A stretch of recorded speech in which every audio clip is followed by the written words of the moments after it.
back to my channel. So today we're doing a hybrid wet set on my clients. I know I've done a lot of these on this channel already, but this is my most requested set, and I still feel like I have a few more tips to show you guys. So let's just jump right into it. Right now we are applying some under eye patches on my clients, just getting her bottom lashes secure for us to be able to work. And in a little bit here, I'm gonna be applying the blue next care tape. And let me tell you, this is the best tape that you will find on the market. Like, I swear by it. I think I've tried the other tapes and they just don't do it as well as the blue next care tape. But to each their own. Everyone has their own opinions about the tapes. But I really like it, and it's like good for like sensitive skin. So if you are still looking for something to really secure bottom lashes, I really recommend the blue next cure tape, and I will leave it linked below along with any other products that I show in this video. Now before we get started, I did want to talk just a little bit about my Nessie Studio lashes that I just put out, and I'm really excited for you guys to try them out. They're available for purchase at www.nessiestudio.com. I will also leave it linked below just for anyone that really wants to go and purchase some and check them out. The thing that I love most about these lashes is that, for one, they fan like butter. And when I tell you butter, I mean butter, girl. Like they just, they make fanning easy, and I just love it. They also make your sets look super dark, which is something that I always have struggled to find with certain lashes that I've tried over the years.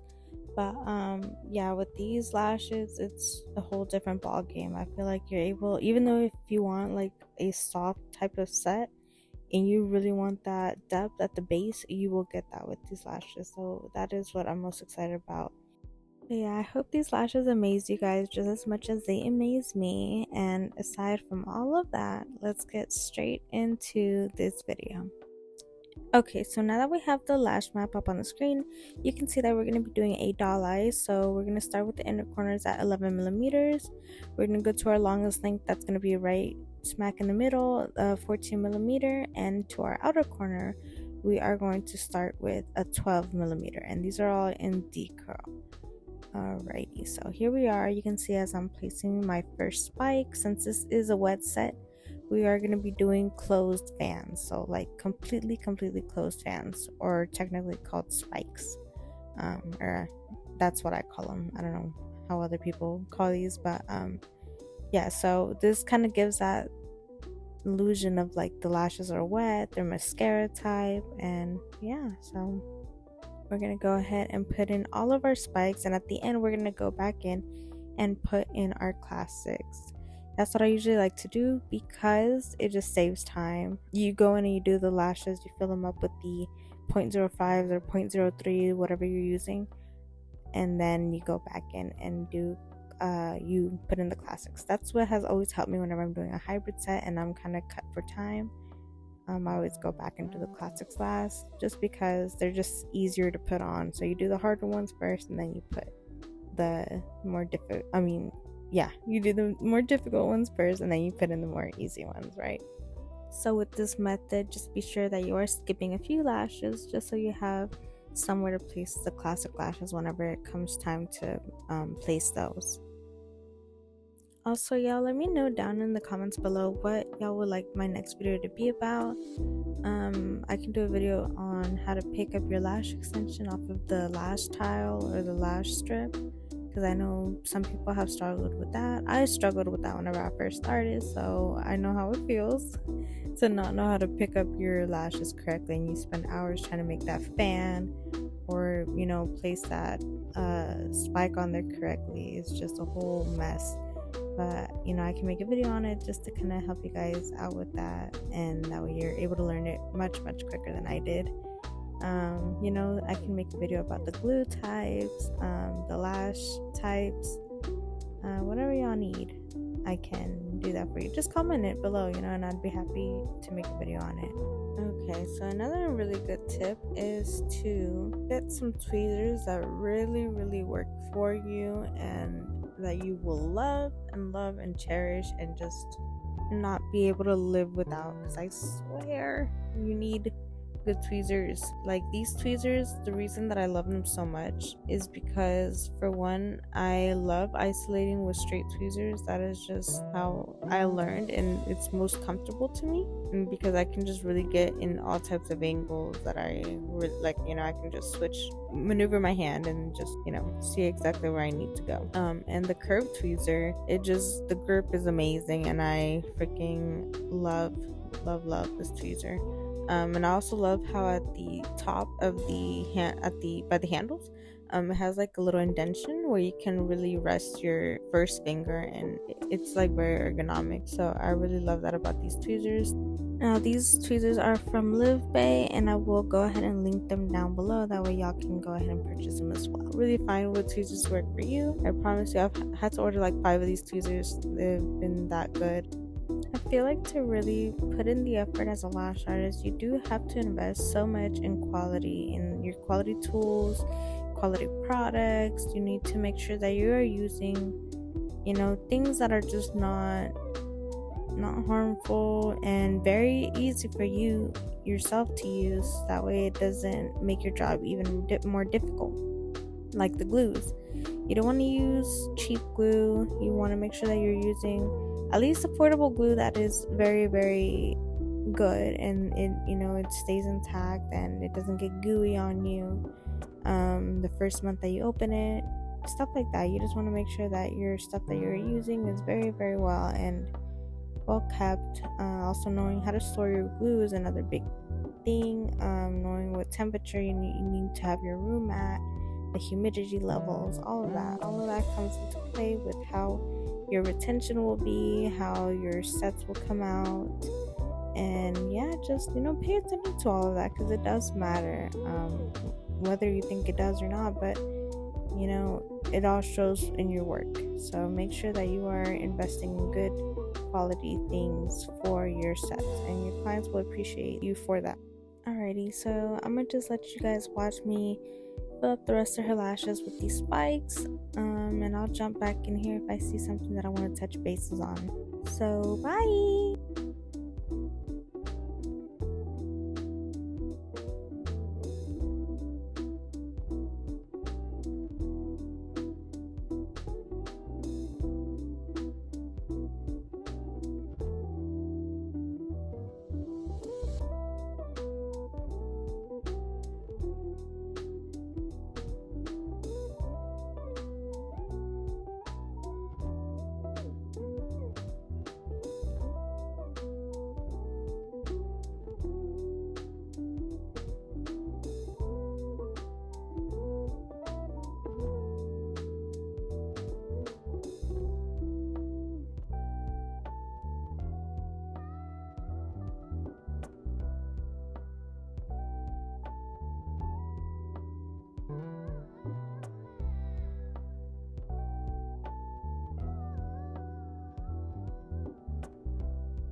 I'm back. Alright, so what I just wanted to touch bases with you guys on is on lash placement. That is something I see some people struggle with, is that how you place your lashes and how they get to stick on the natural lash.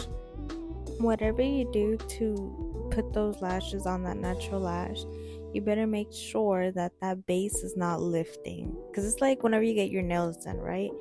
Like if your base isn't really stuck on there and then like 2 weeks later you start feeling that lifting from the bottom, from where the cuticle sits, you don't want that, right? So it's the same thing with lashes. Obviously, if the lashes are lifting from the base and they weren't attached properly, they're gonna pop right off and they're not gonna last you a good time.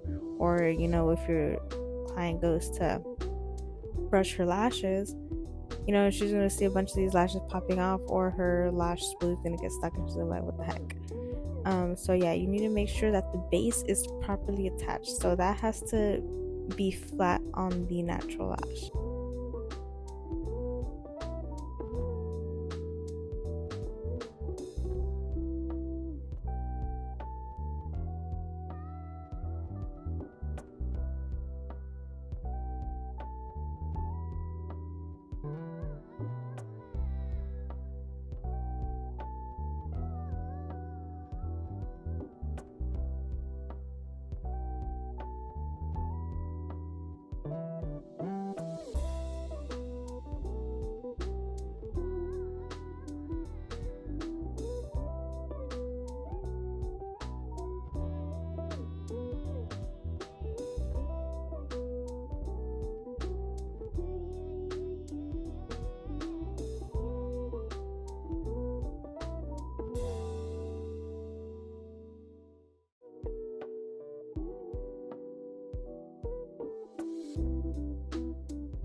Another really good tip that most people do not know about is that you need to have your volume lashes tweezer and your classic lash tweezer.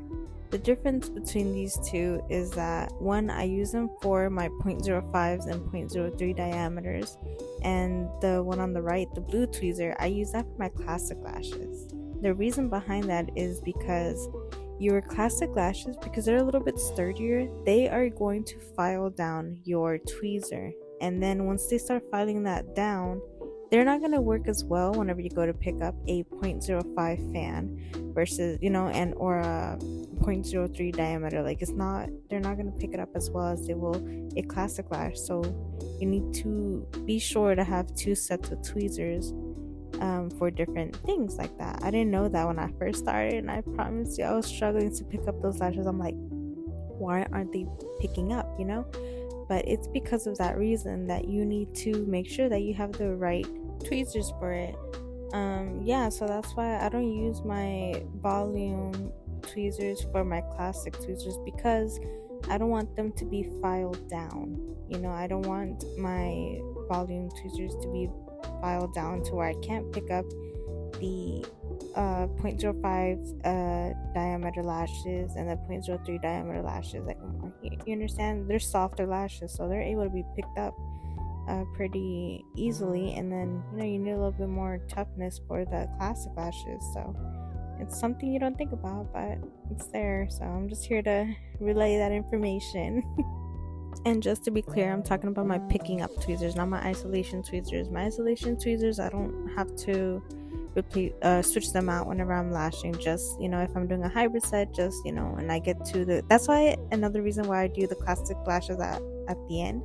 Just because, I know I have to switch tweezers, so it just makes everything so much easier. Like here, I'm already switched on to the classic lashes, and I go ahead and do all the classics, and if I miss something, just switch them out again. But it just makes everything so much quicker, easier, simple to follow, and just makes my lashing experience a lot easier. But this is just what helps me. I'm showing you another way of lashing that you might seem fit for yourself. So yeah, hope this helps.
Alrighty, so now we have gotten to the end of the set. Now I'm just applying my bonder onto her lashes just so that the lashes can last a bit longer.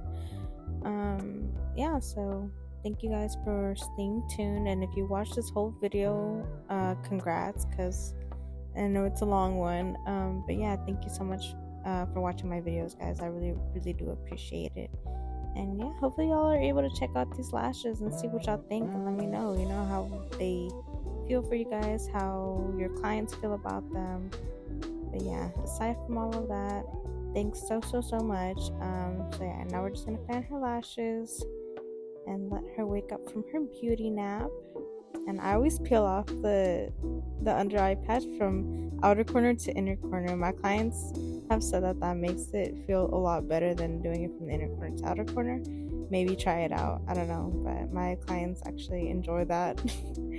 But yeah, so that was the last little tip I got for y'all for today's video. Okay, thank you guys again so much for watching, and I will see you on the next one. Bye.